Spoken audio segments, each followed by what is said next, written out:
Hello there, I'm Scotty, you're not. And it's time to review a series that I think is somewhat underrated. A trilogy, I should say. Um, that's the Skulls Trilogy. I think the first one is a classic film, fantastic all around. Second film, it gets confusing after a while, but I think it's still pretty good. And then the third one is, well, we'll just wait till we get to that one. But the first Ghost movie I actually saw, it was on AMC one night. Back when I still had a VCR and I recorded it because I had to go to bed, go to work the next day. And then the next day after going from work, I actually watched it. And I thoroughly enjoyed it. So I bought this thing from Walmart. I'm going to get the Blu-ray set, but it has 1, 2, and 3.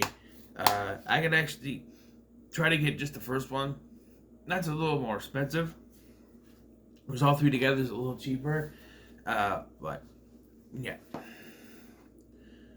Skulls has a lot of talent behind it. It's directed by Rob Cohen, who directed The Fast and the Furious and Torque. But I like Torque. But I haven't seen it in years. I had a DVD copy, it disappeared on me. But yeah, and it's produced by Neil H. Moritz, who's done a lot of stuff. It's who knows?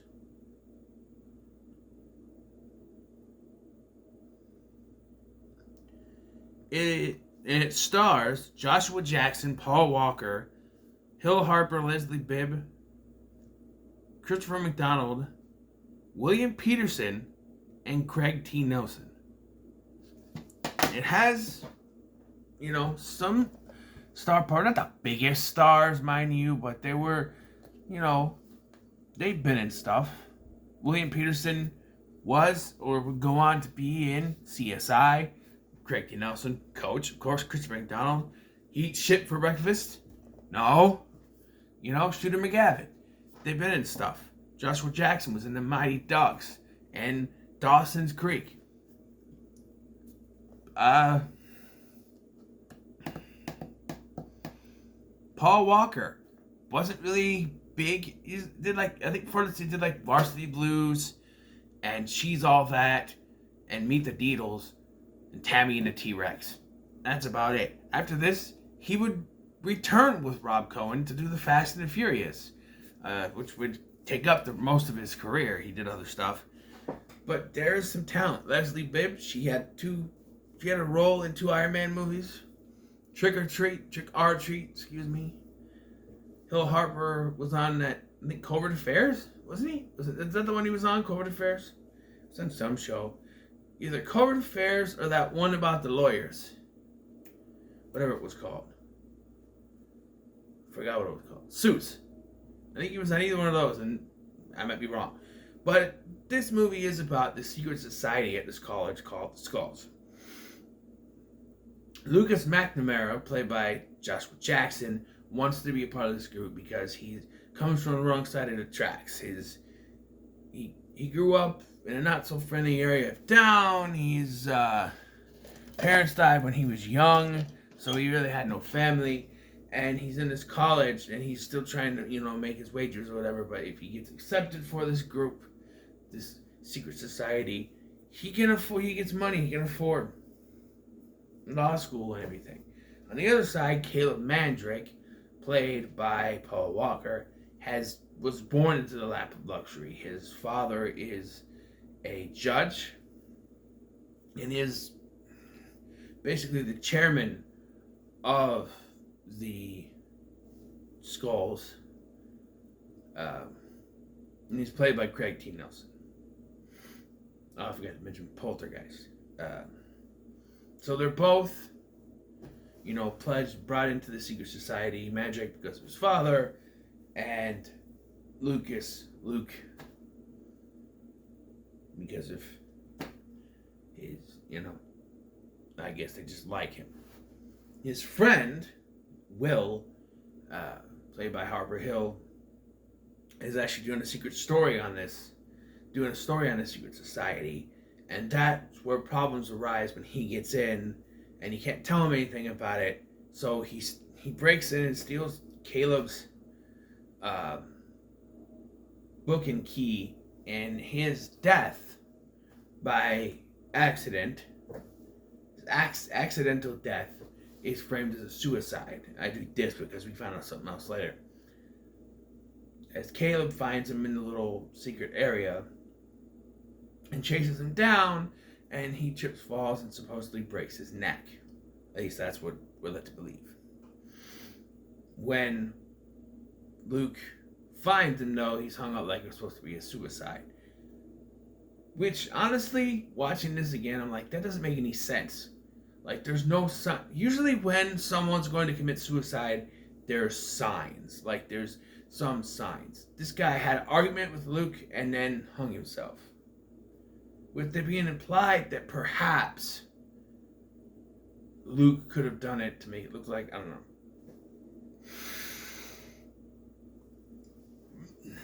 I don't know. This attracts a cop named Sparrow, played by Steve Harris, who's been in a lot of things, but I only remember from this. And you think he's in on it, and he sort of is. There's a little twist at the end, though. Kind of tart, that. So, Luke starts to believe that this whole secret society thing is way more than he wants it to be. Like, it's not worth it. He and his girlfriend, whatever, Chloe, played by Leslie Bibb, are basically in a run now because he tells her everything about the thing, about the skulls, because, and they rely on his old friends, which are introduced early on into the film, so you know they're going to be big later, and that's going to show up at the beginning of this. And they help out, and he eventually steals the tape, the surveillance tape. And on the surveillance tape, it shows that when Will fell, he didn't actually die. When Caleb called his dad for help. And they came in, the university provost, played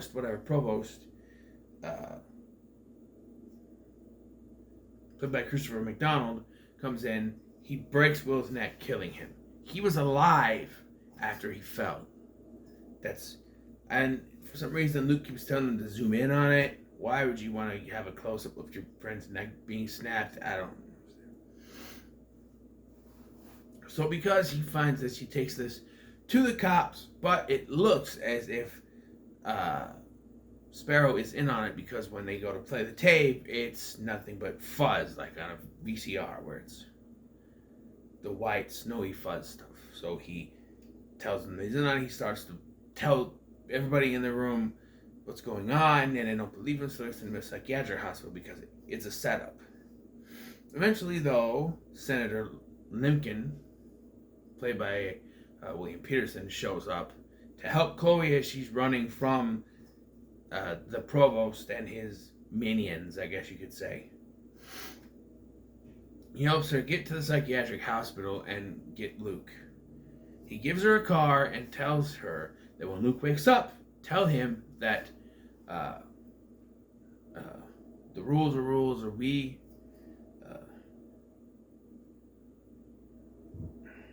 have the rules. Something like that. Right. We live by the rules, we die by the rules. That's right. I didn't see it on there, I just remembered it. Rules, we die by the rules. But they are attacked by Mandrake's men, apparently. There is a scene in between here in which Chloe goes to talk to Caleb, who is, for some reason, just like he's gonna box, which I don't think we've ever seen in the rest of the film. I don't know. And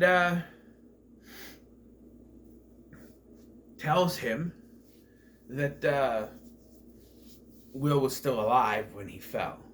When he left, Will was still alive. So Mandrake's man chases them down, and it's the provost, and he has Luke. He's going to put him in the car, but he says he's about to shoot McNamara. Luke, about to shoot Luke. Sparrow shoots him, killing him. It's revealed that Sparrow is working for Limpkin. William Peterson's character is working for Limpkin. And gives him the rule book and tells them to get in the Jeep and go. So they go to a hotel room where she tells him that we live by the rules, we die by the rules. He looks in the book and he finds out that when there are problems between two members of the group, you can challenge them to a duel, basically. Gentlemanly means be met or something like that. I don't know. So he shows up at the Skull House and tells them he challenges Caleb Mandrake to a duel, but it is Daddy that says, no, I will do it. He says, you can't because it involves a family member. All council people aren't allowed. No. So they go to do a duel, they do the 10 paces thing. They each pick a weapon, they do the 10 paces, they turn around, and Luke drops his weapon. Beforehand, though, Caleb asked his father if Will was still alive. He says, you know I never lied to you, son. The answer is no. That's bullshit because we know better. He keeps telling Luke keeps telling Caleb to tell them, hey, tell them the truth, tell them the truth. Don't they already know the truth? Like, most of them anyway. I'm assuming all the council people know. If Limpkin knows, Mandrake knows, Provost knows, I don't know. Maybe they all didn't know, but he doesn't tell them. Instead, because Caleb won't shoot, Papa Mandrake grabs another pistol and goes to shoot Luke, but Caleb shoots him. And he doesn't die like I thought. I thought I remembered him dying. He doesn't die. I guess he's just ruined from being on the council. And Limpkin will take his place, which was Limpkin's plan the entire time. But Caleb, distraught over shooting his father, grabs another pistol and shoots himself in the head. But Luke saves the day, saves him, and said, it's over, Caleb, it's over. I don't know what that means. But, yeah. And we cut to, basically Luke saying, oh, you planned this from the beginning. This was all your plan. He goes, of course, basically. He didn't really confirm it, but basically. And he says, what about you?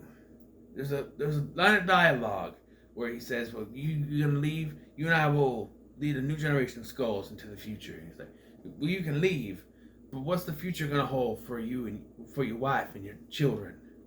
And if I ask you a favor, will you answer it or will you say no? And what's it going to do to your wife and your children? And it looks at him like, how dare you threaten them, and I don't have a wife, children, girlfriend. It could be Chloe, who knows? And I always thought that's a great hook for a sequel. Like, it ends with him paddling out because he was on a canoe racing team, because that's a thing, I guess. And he paddles out to her, she's on an island, and then ends with the music. Good score, by the way. I think it's a decent score. But I also thought that was a good hook for a sequel. Like, if they actually if they didn't actually go the cheap route of doing direct-to-video sequels, using the Skulls name with different characters, they could do a sequel. They could do one now, where William Peterson's character, Limpkin, calls a now fully adult Luke for a favor. I always thought that could be a nice hook for a sequel. Probably never get it, because we got two other sequels. One which is decent, pretty good. The other one, but overall, I think the acting in this is probably the strongest in the entire trilogy, to be honest. I think it's pretty good for the most part. I think, Christopher McDonald, Craig T. Nelson, Joshua Jackson, Leslie Bibb, most of the actors, William Peterson, they all give a great performance. Surprisingly, though, rewatching this, Paul Walker comes off as a little wooden. For one, he always calls Luke Lucas for some reason, and it comes off very weird, like Lucas, Lucas, Lucas. And like, why does it sound weird when he says it? Lucas, we need to talk. I'm like, now Paul Walker was never the greatest actor in the world, but he was decent, and you could tell this was in his earlier years. I will even mention to say that the first two Fast and Furious movies, he's a little cringy. The first one, he's shit or whatever, and don't get me started on Pocket it to cut. As much as I love that line, I ain't hungry no more neither, bro. The first two Fast and Furious movies, his acting is little cringe, and here it's not the best. His early stuff, I mean, watch Meet the Deals or Tammy and the T-Rex. He's a Tyrannosaurus goddamn Rex for most of that movie, and it's still, whenever he talks, but he does get better later. Great acting later in life, but this is early Paul Walker, where he had been I think this is actually his first big starring role. Even Meet the Deedles, he was co-starring with Steve Van Warmer, so it was kind of like a side thing. This was his big, well, I guess he's co-starring here too, but I think he gets more to do here, where he was just like surfer dude in that one, where here it's big antagonist, not villain, antagonist. And I don't know. Comes out a little too much. Joshua Jackson, on the other hand, is fantastic. I always thought Joshua Jackson was a great actor. Look at D3, The Mighty Ducks, for that. Like, the first two Mighty Ducks, he's okay, but in that one, it's his movie. He takes over from Emilio Estevez, and he makes it his own, and I think that is his best performance in that trilogy. And he's really good here. And like I said, all the other actors do a great job. Like I said, the score is really good. There's some decent tension building, especially when you get to it gets a little overdone in the sequels, but like that whole paranoia thing where it's like, when Sparrow puts in the tape and there's nothing on it, it's like, oh, is he working for them? Is someone else in that room working for them? What's going on? Who's in on it? Who's not? Who can you trust? It almost makes you question, like, well, first time I watched this, I thought Chloe was in on it. Little did I know they're going to do the girlfriend is in on it in the second one, which we'll talk about in the next one, but I thought she was a part of it, but she's not. Anyone can be part of it against, I guess. Like, yeah, they have something on you. I guess, I don't know. Overall, this is just a good film. Thoroughly enjoyed it. It's been the first time in a long time that I've sat and watched this. I really enjoyed it. So I have to say, when it comes to the Skulls, I have to say it's pretty good. So what are your thoughts on the Skulls? Let me know in the comments below. Make sure to like, share, and subscribe. Thanks for watching. I've been Scotty, and I'll see you in the next one.